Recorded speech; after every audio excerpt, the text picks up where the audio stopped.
I'm so excited to be here today. Thank you, Goldie, for inviting me.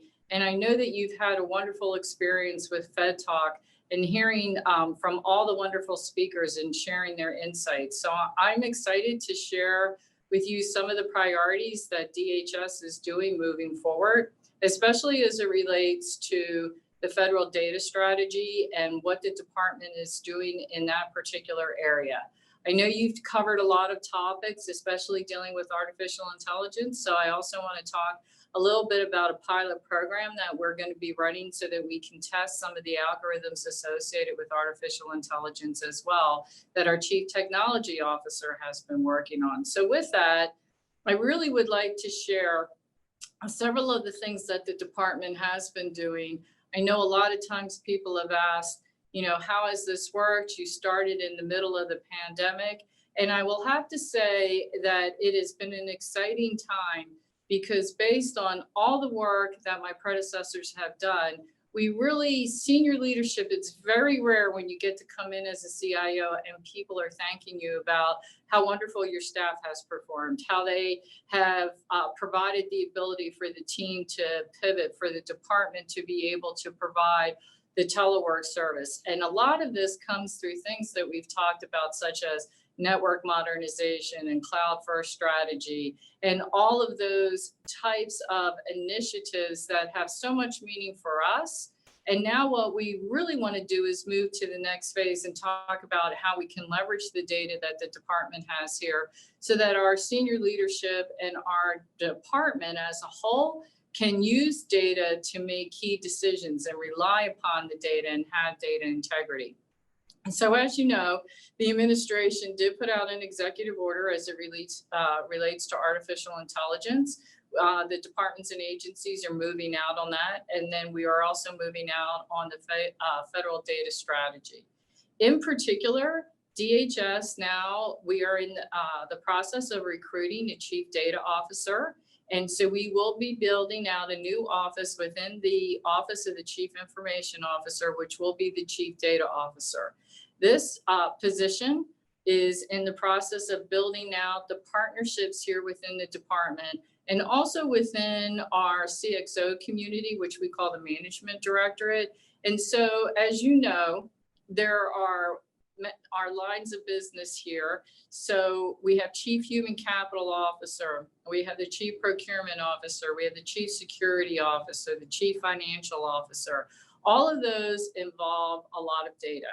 And then in particular, our partner, the Chief Financial Officer, also has the performance piece and the planning and evaluation piece under the Data Act. And so this office will have that key relationship and that key partnership about building that out, not only within our CXO community, but also within our components. So we are structured, and we are moving out with the Chief Data Officer Council internally within the department here. It will be part, and it will also be led by my office, but also with the Chief Information Technology Officers and the Chief Information Officers. And the key relationship within the department and within my office will be with the Chief Technology Officer, because there are things that we're moving forward with that's where our enterprise architecture efforts are. And so we are building out in a rapid pace segment architectures, which then allow us to be able to look at things like enterprise management service so that we can manage our risk accordingly. That's also going to have to involve the data and the management and the use of the data.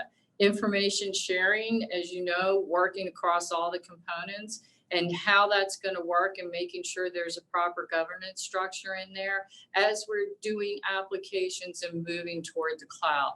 So there's a lot of pieces that are related to that, and we're very excited about building out this new office and recruiting this new person who will be our Chief Data Officer here at the department.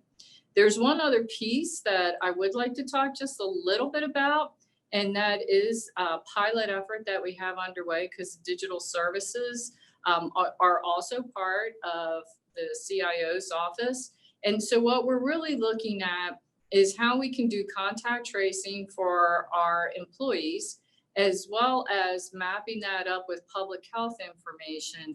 And then also as it relates to vaccination distribution, because what we really need to have is a dashboard that's going to be able to utilize this data, and then for our senior leadership to be able to do some predictive modeling and be able to say, okay, well, initially when we start deploying some of these resources, we're going to know intuitively where it needs to go, but we're not necessarily going to know exactly how different things happen as different outbreaks, as the virus could, scale back up, how different things could affect that. And so this small pilot that we're going to be running, that they are helping us to develop, and the team is working on it now with the component organizations as well as the CXOs.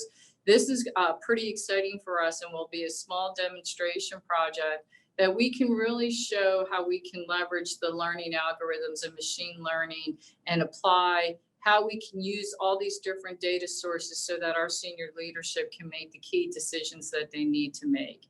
The last piece that I want to talk about is the human capital piece. So I would be remiss, every opportunity I get, I talk about this, which is the cyber talent management system. And so this is for the Department of Homeland Security in partnership with our Chico office to build out the DHS cybersecurity service.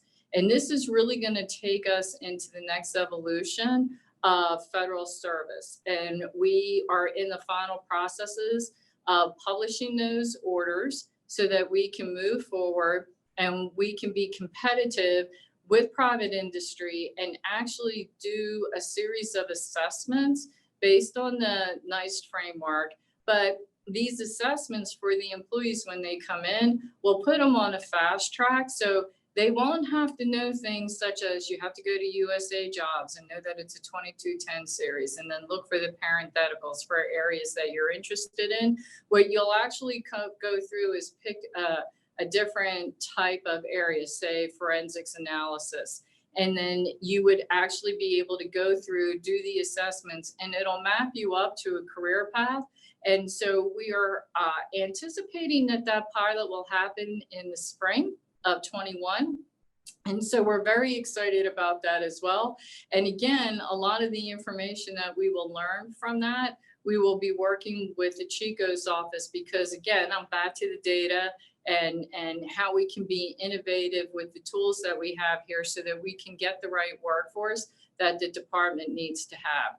So again, I hope you had a wonderful FedTalks adventure. And Goldie, I thank you again for inviting me to be the keynote speaker here at the end of the FedTalks. And I hope everybody's inspired to go out and innovate for the American people.